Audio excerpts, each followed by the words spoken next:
दोस्तों, महाराष्ट्र, झारखंड और मुल्क भर के दीगर ज़िमनी इंतखाबात हो चुके हैं। ज़िमनी इंतखाबात में सबसे ज़्यादा वोट प्रियंका गांधी ने 4 लाख से ज़ायद वोटों से फतेह हासिल की है। वहीं झारखंड में जेएमएम झारखंड मुक्ति मोर्चा हेमंत सोरेन ने अक्सरियत हासिल की है और यहाँ पर इन लोगों की हुकूमत बन रही है। वहीं महाराष्ट्र की 188 सीटों में से बीजेपी अलायंस ने 230 सीटें हासिल कर ली है। उसके बावजूद भी हुकूमत साजी से अभी तक दूर है।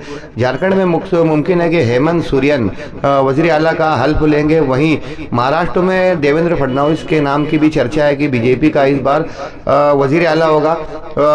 किस पार्टी को, अजीत दादा ग्रुप को, शिंदे ग्रुप को और बीजेपी को वजारत में कितना हिस्सा मिलेगा और वजारत आला 2.5 साल की होगी। पहला वजीर आला कौन होगा, इस बाबत एकनाथ शिंदे और फडणवीस दोनों ही दिल्ली में खैमा जन है। अमित शाह से मुलाकात के बाद आज मुमकिन है कि फैसला हो जाए और कल हल्फ बर्दारी की तकरीब मुनक़िद हो। रात इस बात का इंतजार रहेगा कि महाराष्ट्र का वजीर आला कौन होगा। दोस्तों, महाराष्ट्र की 288 सीटों में से बीजेपी सबसे बड़ी पार्टी उभर कर सामने आई, जिससे 26% वोट मिले और इन्होंने 132 सीटें हासिल की है। बीजेपी 132, एकनाथ शिंदे की शिवसेना 57 और अजीत दादा पवार की एनसीपी 41। इस तरह इन लोगों ने 230 सीटों का अलायंस किया है। वहीं कांग्रेस को बुरी शिकस्तों का सामना रहा कि उद्धव ठाकरे, जिनका कभी शिवसेना का बड़ा गलबा था महाराष्ट्र में, मगर इस बार ये लोग 20 सीटों पर सिमट गए। वहीं शरद पवार जो सीनियर लीडर माने जाते थे, इनकी महज 10 सीट आ सकी तुतारी निशान पर। और वहीं कांग्रेस जैसी नेशनल पार्टी 16 सीटों पर सिमट गई। इस महाविकास आघाड़ी को महज 46 वोट सीटें मिल सकी, जबकि बीजेपी अलायंस को 230 सीटें मिली है। मजलिस के यहाँ एक उम्मीदवार कामयाब हुए, समाजवादी के 2 उम्मीदवार, कम्युनिस्ट पार्टी के 1, आज़ाद 2 और भीमसेना के 2 उम्मीदवार, संग्राम पार्टी के 2 उम्मीदवार। इस तरह 288 सीटों के मुकम्मल नतायज जाहिर हो गए हैं। महाराष्ट्र में बीजेपी की हुकूमत बन रही है। वहीं महाविकास आघाड़ी पोजीशन लीडर के ओहदे तक भी नहीं पहुंच सकी, यानी पोजीशन लीडर के ओहदे के लिए 74 सीटों पर जीत जरूरी होती है। कांग्रेस को उससे कम मिली, इसलिए मुमकिन है कि इन लोगों को पोजीशन लीडर का ओहदा भी नहीं मिल सके। दोस्तों, अहम चुनकर उम्मीदवार आने वाले उम्मीदवारों में जहां बेशतर अराकीन असम्बली है, नारायण राणे भी चुनकर आ गए, जिनकी सरंगेजी पूरे महाराष्ट्र में मशहूर है। इसके बाद बेशुमार ऐसे चेहरे जो हार गए, जैसे कई प्राइम वजीर आला के खानदान के अफराद हारे। साबिक वजीर आला श्री वसंत दादा पाटिल की बेटी जयश्री पाटिल भी हार चुकी है, जो एक्स सीएम की बेटी है। वजीर आला पृथ्वीराज चौहान भी इलेक्शन हार गए हैं। विलासराव देशमुख साबिर वजीर आला के बेटे धीरज विलास राव पाटिल लातूर से असेंबली इलेक्शन हार चुके हैं। वहीं मशहूर लीडर राज ठाकरे के बेटे अमित ठाकरे भी माहिम से शिकस्त तो इनका सामना करना पड़ा। दोस्तों, वो मुस्लिम उम्मीदवार जो लोग जीत से दूर रहे, मुस्लिम हारने वालों में बड़े उम्मीदवार आरिफ नसीम खान को शिकस्त हुई, वहीं जीशान सिद्दीकी को भी शिकस्त हुई। इम्तियाज जलील जैसे लीडर का सफाया हो गया। नवाब मलिक भी का वोट हासिल नहीं कर सके और नाकाम हुए। वहीं औरंगाबाद सेंट्रल आउटर के नासिरुद्दीन सिद्दीकी एमआईएम के निहायत कम वोटों से हारे। फहद अहमद भी, फिल्म स्टार फहद अहमद भी हार चुके हैं। वहीं फैयाज अहमद को भी मुंबई से शिकस्तों का सामना करना पड़ा है। इस बार 10 मुस्लिम एमएलए चुन कर आए हैं, जबकि माजी 2019 की टर्म में तकरीबन 9 मुस्लिम एमएलए थे। इस बार एक मुस्लिम एमएलए का इजाफा हुआ है, यानी 10 मुस्लिम एमएलए कायम हुए हैं, जिसमें मलाड मालूनी वेस्ट से असलम शेख और मुंबा देवी मुंबई सेंट्रल इलाके से आमीन पटेल और अकोला वेस्ट से साजिद खान पठान, अनुशक्ति नगर कुर्ला से नवाब मलिक की बेटी सना मलिक, मालेगांव सेंट्रल से एमआईएम के मुफ्ती मोहम्मद इस्माइल, वर्सावा इलाके से हारून खान ने उद्धव बाला साहब ठाकरे की पार्टी से फतेह हासिल की है। वहीं शिवसेना की जानिब से अब्दुल सत्तार भी सिल्लौर से कामयाब हुए हैं। मानखुर्द शिवाजी नगर गोंडी इलाके से अबू आसिम आजमी ने नवाब मलिक को शिकस्त देकर फतेह हासिल की है। वहीं भिवंडी से रईस शेख समाजवादी के रुकन असेंबली मुंतखब हुए हैं। तकरीबन 55,000 वोटों से इन्होंने फतेह हासिल किए। वहीं एनसीपी अजीत दादा गुट के हसन मुशरिफ भी कागल सीट कर्नाटक के इलाके से सोलापुर के अतराफ कागल इलाके से कामयाब हुए। माजी में 9 अरकान असम्बली थे, इस बार एक असम्बली रुकन का इजाफा हो, यानी 10 मुस्लिम MLA फिलहाल मौजूदा बॉडी में चुन कर आए हैं। बहुत कम वोटों से हारने वालों में इम्तियाज़ जलील, जिन्हें 2000 वोटों से शिकस्तों का सामना करना पड़ा। आसिफ शेख रशीद, साबिक रुकन असम्बली, जिनको महज 162 वोटों से शिकस्तों का सामना करना पड़ा। कांग्रेस के सबसे ज़्यादा वोटों से चुनकर आने वालों में अजीत दादा पवार, जो 1 लाख से ज़ायद वोटों से चुनकर आए।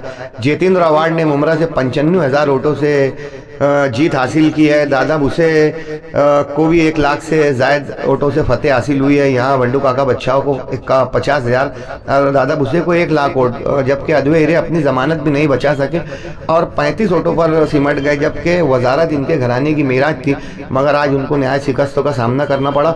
इस असम्बली इलेक्शन में दोस्तों वंचित बहुजन अघाड़ी और मनसे का सफाया हो चुका है। इन लोगों को कोई सीट नहीं मिल सकी। दीगर छोटी मोटी पार्टियों को एक दो सीटें मिली हैं, मगर मनसे और प्रकाश अंबेडकर की वंचित अघाड़ी को सिफर का आंकड़ा मिला है और मुमकिन है कि मनसे का रेलवे इंजन निशान भी अब छीन लिया जाए। खातिर खा वोट ना मिलने की पादाश में इलेक्शन कमीशन निशान वापस ले लेता है।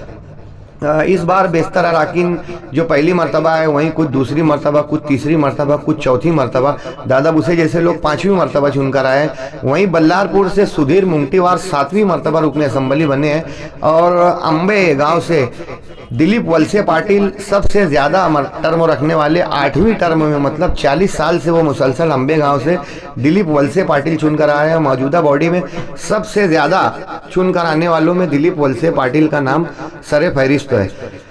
दोस्तों अतराफ में हमने देखा जहां मालेगांव से मुफ्ती इस्माइल और आउटर से दादा भुसे की जीत हुई, वहीं औरंगाबाद से इम्तियाज़ जलील भी हार गए, इनके सामने बीजेपी आ गई। संभाजी नगर 2 से नासिरुद्दीन सिद्दीकी को भी बीजेपी के सामने शिकस्तों का सामना करना पड़ा।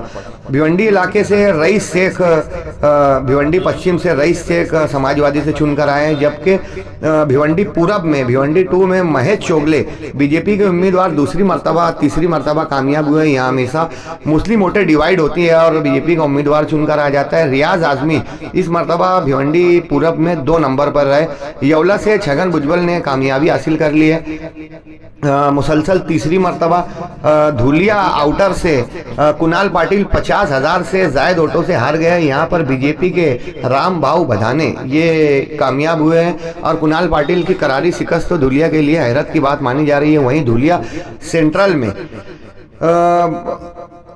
बीजेपी के उम्मीदवार मनोज अग्रवाल चुनकर आए हैं। यहाँ पर 2 नंबर पर फारूक शाह है। फारूक शाह भी तकरीबन 45,000 वोटों से 48,000 वोटों से उनको शिकस्त का सामना करना पड़ा, यानी धुलिया सेंट्रल से बीजेपी के अग्रवाल की कामयाबी मुमकिन हुई। वहीं अतराफ में जहाँ हर जगह बीजेपी का गलबा रहा, वहीं नासिक की तीनों सीटों पर, नासिक सेंट्रल, ग्रामीण और आउटर, इन तीनों सीटों पर बीजेपी ने कामयाबी हासिल की है। वहीं नांदगांव और मनमाड़ के मुश्तरका रुकन असम्बली सुहास कांदे चुनकर आए हैं दूसरी मरतबा बीजेपी से, यहाँ भी बीजेपी आई है। चांदौड़ से दौलत राव आहिर ये भी बीजेपी के कामयाब हुए। जलगांव की भी दोनों सीटों पर बीजेपी का ही कब्जा रहा। सटाना और कलवन हमारे अतराफ में, यहाँ से भी बीजेपी के उम्मीदवार चुनकर आए। कलवन और अतराफ के इलाकों से दूसरे रुकन असम्बली जीवा पांडू गावित, जो 5वीं मरतबा रुकन असम्बली अलग अलग टर्म में बने, ये कम्युनिस्ट पार्टी से हमारे अतराफ से चुनकर आए। बाकी बेशतर सीटें यहाँ बीजेपी को हासिल हुई है। दोस्तों मालेगांव आउटर में हमने बताया कि दादा भुसे को 1.5 लाख से ज़ायद वोटें और मंडू काका बच्चाओं को 50,000 से ज़ायद वोटें मिली। यहाँ पर तीसरे नंबर पर अद्वे हिरे रहे और दादा भुसे का माना जा रहा है कि मजीद 1-2 टर्म में इनको कोई हिला नहीं सकता। मालेगांव सेंट्रल का आपने हाल देखा कि नहायत तजब्जुब के बाद आखिर मुफ्ती मोहम्मद इस्माइल साहब कासमी की 162 वोटों से फतेह हुई। इलेक्शन के बाद कई तनाज़ात सामने आए, बोगस वोटिंग की बातें होती रही, पैसे की बातचीत होती रही, सोशल मीडिया पर हॉल फॉल बकता जाता रहा। कारपोरेशन भी गफलत का शिकार रही, पुलिस ने भी खातिर कार रोल अदा नहीं किया और बोगस वोटिंग को लेकर प्रांत ऑफिसर पर भी हर्फ आ रहा है कि इनकी इंतजामिया क्या कर रही थी। दोस्तों मालेगांव शहर में लीडरान का एक दूसरे की जानिब से इल्ज़ाम तराशी की जा रही है। कुछ लोग अजबियत की बात कर रहे हैं, कोई बोगस वोट की बात कर रहा है, कोई कुत्ता गोली की मंशियात की बात कर रहा है। यानी हर तरीके से मीडिया पर मालेगांव शहर को बदनाम किया जा रहा है और इसी को कैच करते हुए नेशनल मीडिया ने ने भी मालेगांव शहर की बदनामी कर दी है। बेशतर चैनल्स पर मालेगांव से मुताल्लिक नेगेटिव तबसरे पाए गए। वहीं सज्जाद नुमानी जैसे उलमा पर भी तनकीद की गई और सोशल मीडिया पर उलमाए कराम को भी एक दूसरे के खिलाफ में लिखा जा रहा है, जिससे माहौल मालेगांव शहर का माहौल प्रागंदा हो रहा है। सैफ न्यूज़ पर हमने इससे पहले लगाया था कि अब इलेक्शन 2 दिन का था, ख़त्म हो गया, अब हम लोगों को इत्तेहाद बैनुल मुस्लिमीन के लिए काम करना है और इत्तेहाद और इत्तेफाक के साथ में मालेगांव शहर को तरक्की की जानिब ले जाना है। लेकिन दिन ब दिन नित नए तनाज़ात सामने आ रहे हैं। शहर के मुख्तलिफ इलाकों से सरकर्दा अफराद के साथ में मार धोड़ के, फायरिंग के और तूतू मैमे के तनाज़ात सामने आ रहे हैं, जिससे मालेगांव शहर का अमन भी अब ज़्यादा महफूज नहीं रह गया है। उलमाए किराम से मुताल्लिक भी दुनिया भर की बातें हो रही है। अब इन तमाम बातों को छोड़कर हम लोगों को शहरी विकास के साथ में के लिए काम करना चाहिए और मुंतखब होने वाले नुमाइंदों से काम करवा लेना, यही मालेगांव शहर की आवाम का नस्बुल आइन होना चाहिए। जिन इलाकों में तनाज़ात के वाक़यात हो रहे हैं, उन इलाकों में रहने वाले सीधे सादे लोग अभी भी दहशत के माहौल में है कि कब क्या हो जाएगा। इंतज़ामिया को, उलमाए किराम को, सरकर्दा अफराद को, सियासी लीडरान को इस बाबत सिद्देबाब करने की ज़रूरत है ताकि मालेगांव अमन व अमान के साथ में तरक्की की तरफ गामज़न होता रहे।